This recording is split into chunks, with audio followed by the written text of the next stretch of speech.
Welcome to my channel. Spoilers ahead. The movie begins across the tree line of a lush, green rainforest with a sequence of images of Jake Sully, a crippled war veteran and former Marine. He wakes up in a giant spaceship on its way to Pandora, a thickly forested Earth-like moon orbiting Polyphemus, a giant blue planet similar to Jupiter. He is one of a large number of passengers, all waking up after almost 6 years of cryo-sleep en route to Pandora. Drifting out of his sleeping pod in 0G, he's tended by the ship's staff. He opens his locker, which is marked Sully T. Jake tells us that he has a deceased twin brother, Tom, a scientist who was to be part of a high-level program overseen by corporate and military strategists to study the environment and inhabitants of Pandora. Because Jake and his brother are an exact genetic match, he was presented with a unique opportunity. Take over his brother's contract with a corporate military entity and travel light years away to an outpost on the previously glimpsed world, Pandora.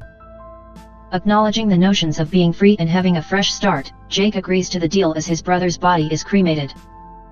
Now being transported from the spaceship to Pandora via a shuttle, Jake is one of many soldiers and civilian personnel about to touch down on Pandora, some 4.3 light years from Earth.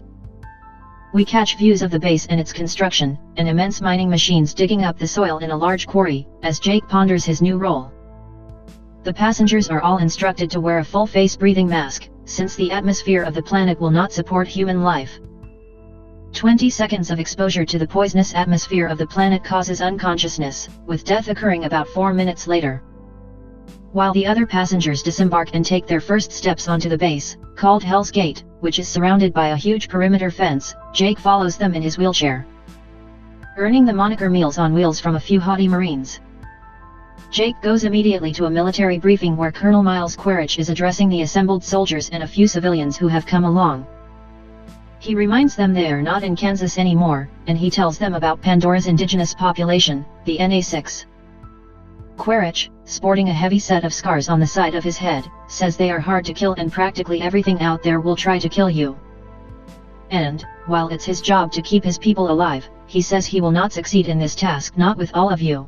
If they wish to survive, he continues, they will have to follow Pandora rules. Jake goes to a science lab where he meets biologist Norm Spellman and Dr. Max Patel, 2 members of the Avatar program. As Jake gets his first look at his own avatar, we learn about the program itself. Humans are unable to breathe Pandora's air, but the Avatar program enables a human to link with their own avatar, a genetically bred human NA6 hybrid, and function as if they were a NA6 native. In his avatar body, Jake will be able to walk again and breathe the air. The avatars look very much like their human drivers.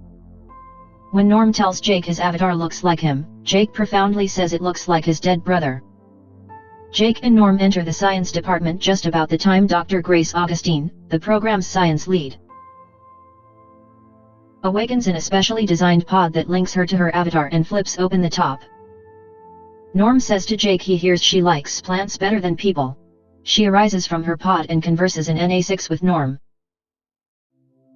Satisfied with Norm's command of the language, she turns to Jake.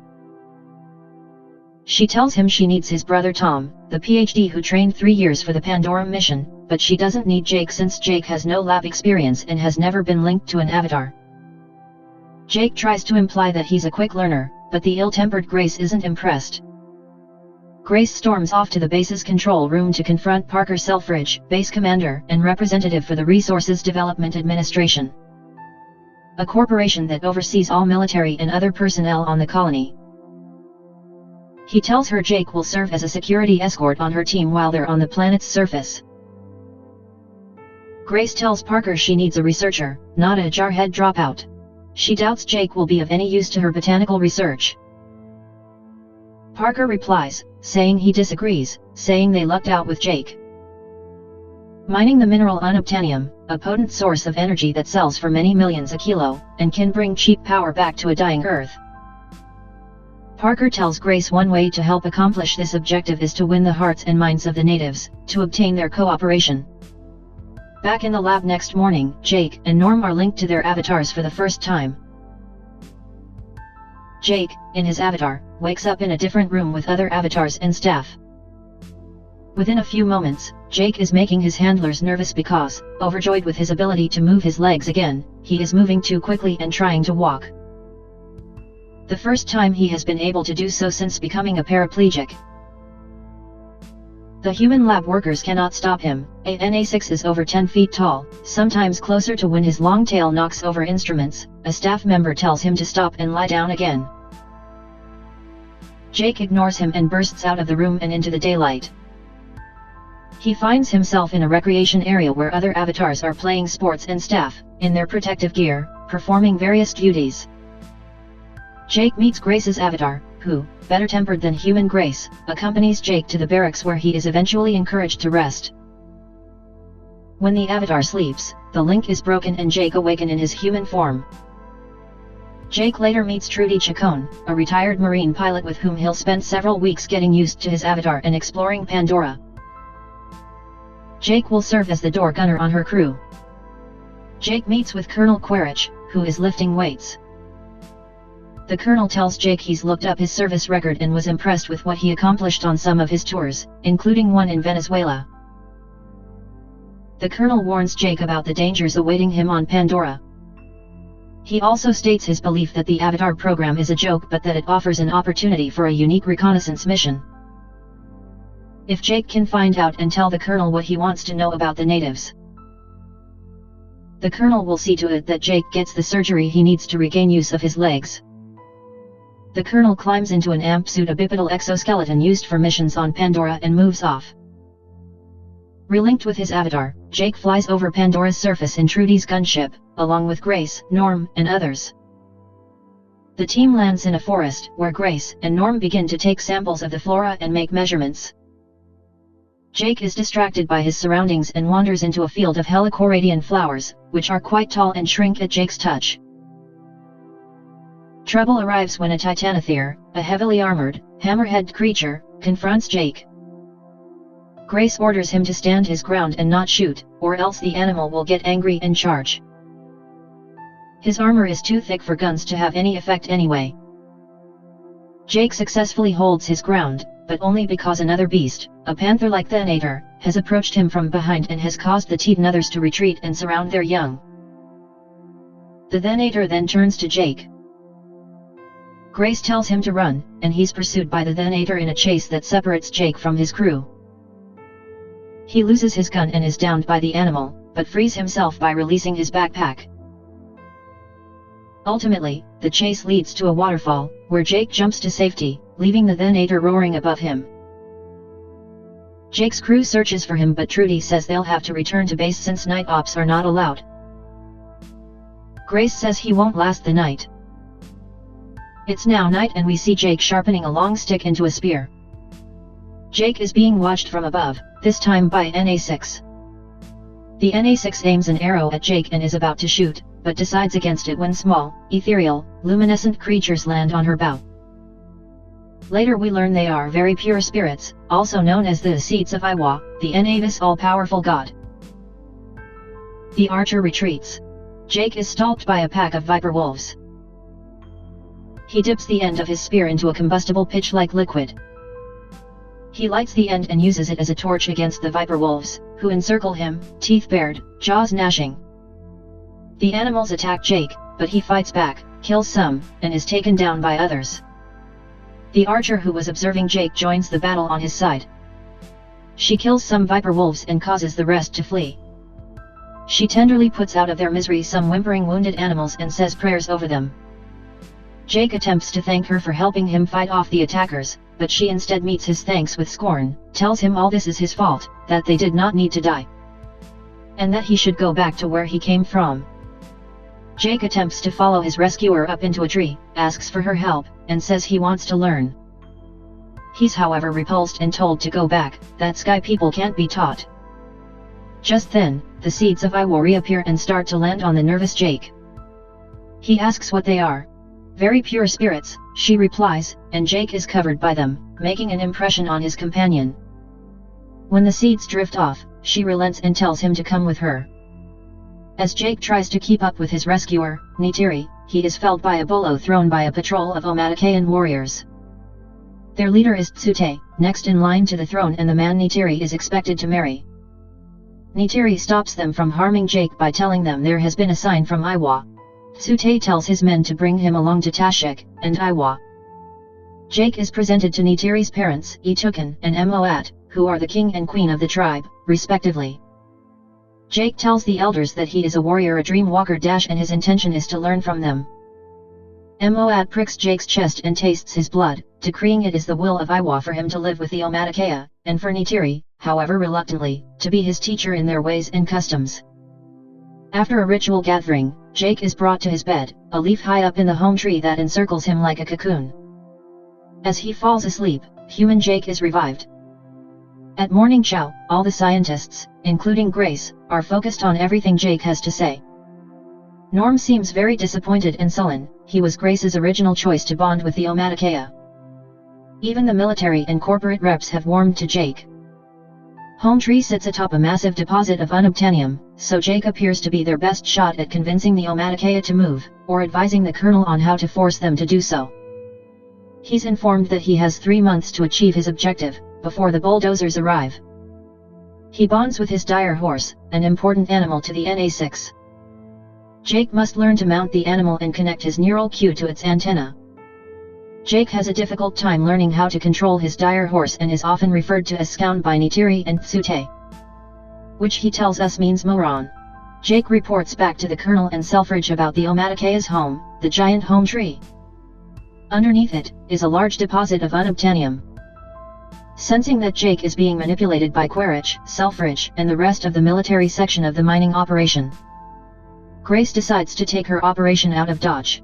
She moves them into the Hallelujah Mountains, a remote region of immense floating islands that are sacred to the NA6 and are also rich in unobtainium. In his next videologue, Jake discusses his language lessons and says his time with the NA6 is like field stripping a weapon. Enough repetition and you can't help but learn it. This is intercut with scenes of his continued training with Neytiri, who teaches him about the NA6 forest connection. She tells Jake that all energy is borrowed and one day we have to give it back. Jake seems to comprehend this, and as he says a prayer for an animal he hunted and just killed, Neytiri says that he is ready for an important rite of passage. To bond with, and ride a Declan, a flying mountain banshee.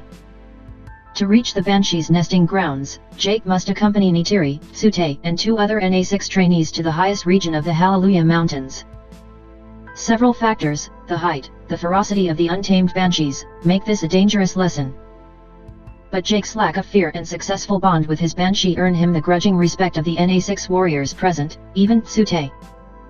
He makes the bond with the tendrils in his queue, and as he rides the flying animal he remarks that he's not much of a horseman but he was born to do this. Jake, Neytiri, and the others ride together to the Tree of Souls, the most sacred place to the NA6. While flying on a hunting sortie, Jake and Neytiri are suddenly pursued and attacked by a creature known to the NA6 as Toruk, a giant and brightly colored flying mountain banshee with murderous intentions toward everything that flies. Neytiri says its name means last shadow. The Toruk's shadow, once seen, is usually the last shadow one ever gets to see, as its attack is almost always fatal. Back at home tree, Neytiri shows Jake the skeleton of a precursor of the present Toruk. She tells him the last person to ride a Toruk was her grandfather's grandfather, who used the animal to unite the 5 NA6 tribes in a time of great sorrow. Such a person would earn the title Toruk motto, Rider of the Last Shadow.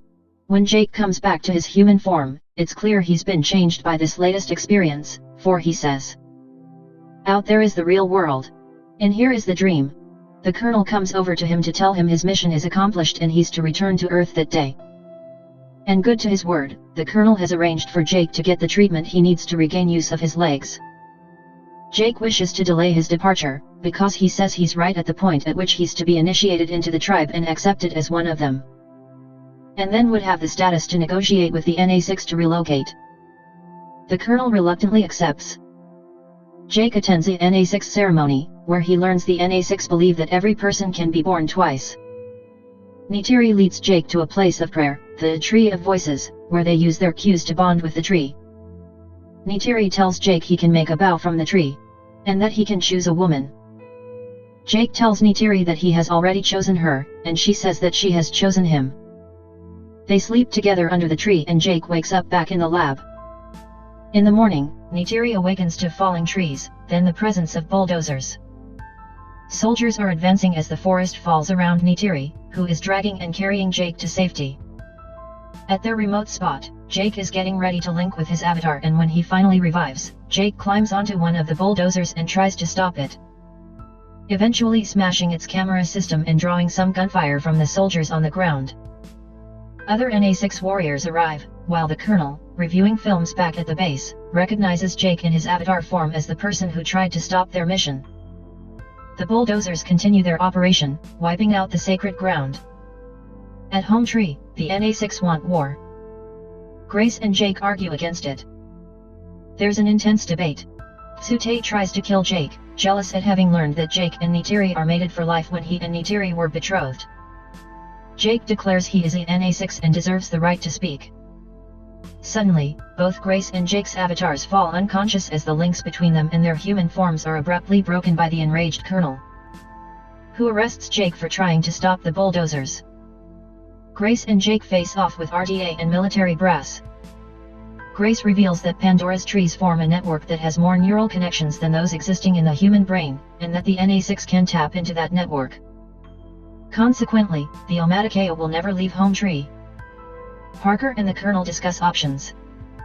He will launch an attack on Home Tree and use gas bombs to drive out the NA6. Jake presses to be allowed to return to the Omaticaya to try to convince them to leave, and he's granted 1 hour to achieve that objective. Jake and Grace are not welcomed back.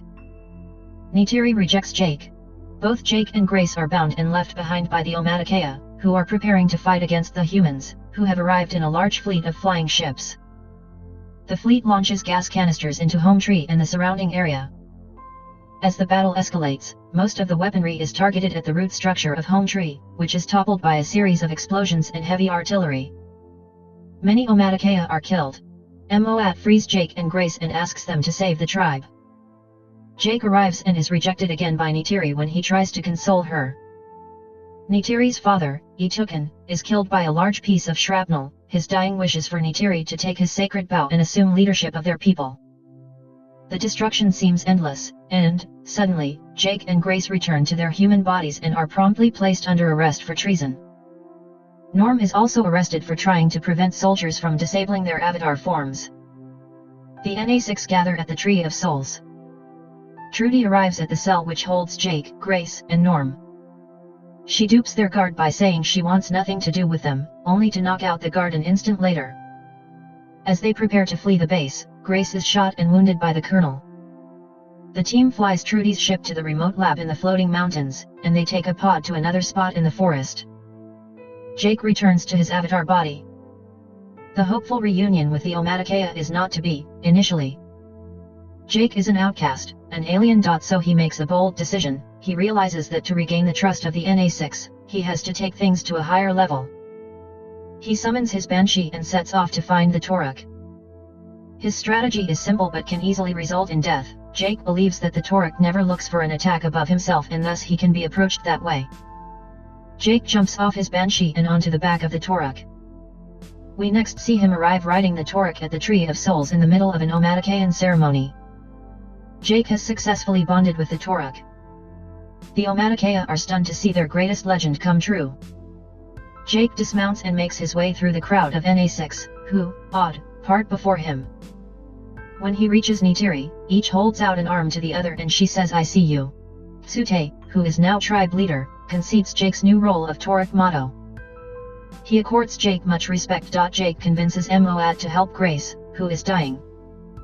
Moat begins the preparations, which involve getting Grace's human and avatar bodies in place at the Tree of Souls.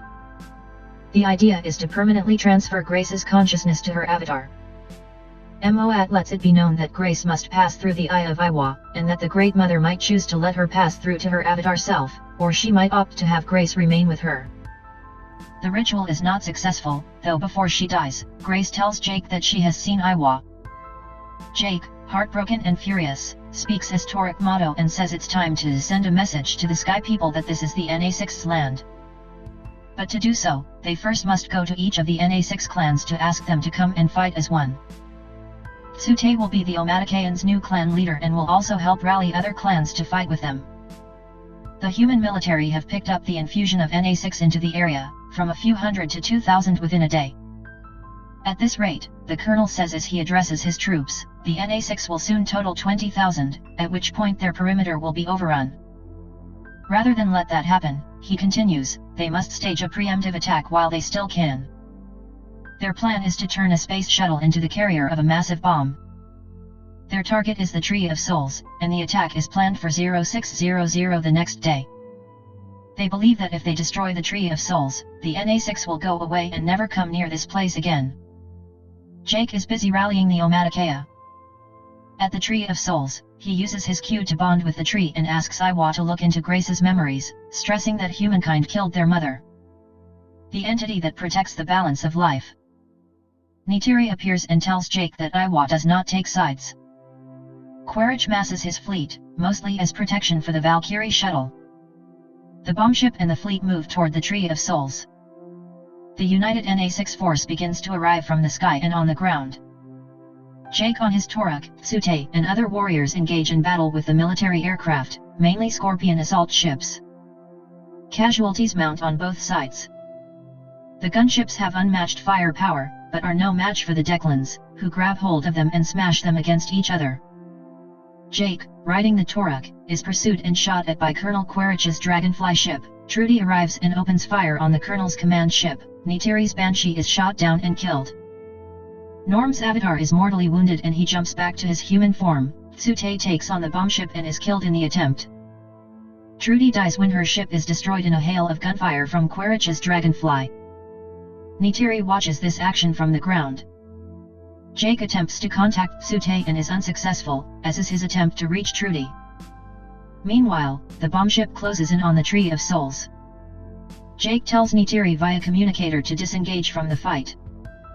Suddenly, through what's left of the surrounding forest, a battalion of Teton others, Pandora's heavily armored dinosaur-like animals, arrives and engages the Earth forces. They quickly lay waste to infantry and soldiers in amp suits. Overjoyed that Iwa has heard Jake's plea for help, Neytiri rejoins the fight with many other of Pandora's species behind her. When a Venator appears nearby, it bows to her submissively. Jake and his Toruk take to the sky to confront the bombship as the military's ground forces retreat in disarray. Approaching from above, Jake grenades the bombship. It crashes in flames and explosions well away from the Tree of Souls. Jake also throws explosives into vulnerable parts of the command ship. It begins to burn and go down. Colonel Quaritch puts on an amp suit and jumps free of the command ship before it disintegrates in a ball of flames. He finds himself at the temporary camp set up by Grace. In the camp, Jake is inside his avatar pod. Quaritch, set on killing Jake, is now attacked by a Venator that Neytiri had bonded with and ridden to the site. With the aid of his amp suit, the Colonel kills the Venator and Neytiri is trapped underneath it. Before the Colonel has a chance to kill Neytiri, Jake arrives in his avatar. The two engage in combat, the Colonel in his amp suit and Jake as his avatar, armed only with a piece of pipe. Jake smashes the suit's plastic canopy, the Colonel pops it off, dons a breathing mask, and, before he moves off toward the structures that house the pods, asks Jake how it feels to have betrayed his race. "You think you're one of them? Time to wake up," he taunts, as he smashes into the mobile lab, looking for Jake's pod, intent on destroying it and human Jake. The battle resumes. Jake is grabbed by an arm of the amp suit and hangs from his queue before the Colonel. Meanwhile, Neytiri has almost freed herself. The Colonel now moves Jake closer to him and reaches for his knife, intending to finish Jake by slitting his throat. Suddenly, Neytiri shoots an arrow at the Colonel, impaling him through the center of his chest. The Colonel, reeling, is unable to continue his attack on Jake. Neytiri's second arrow lodges right next to the first. It brings the Colonel and the amp suit to the ground. However, much damage has been done to the lab, which is leaking in the planet's poisonous atmosphere. Human Jake is awake but having difficulty both breathing and trying to get a mask on. Neytiri arrives and helps Jake on with his mask. Cradling human Jake, she says, "I see you." It's the first time they have seen each other face to face. Back at Hell's Gate, most of the remaining humans are being marched into a shuttle to be sent back to Earth. However, a select few Earth people, such as Norm and Dr. Patel, are invited to stay on Pandora. Jake signs off in his final video log, where we learn that he has chosen to transfer his consciousness to his avatar for good. In a ceremony similar to Grace's, the movie ends while Neytiri watching over him. Jake passes through the Eye of Iwa and wakes up in his avatar. Subscribe for more videos like this, turn on notifications and leave a like to help the channel out. Thank you for watching.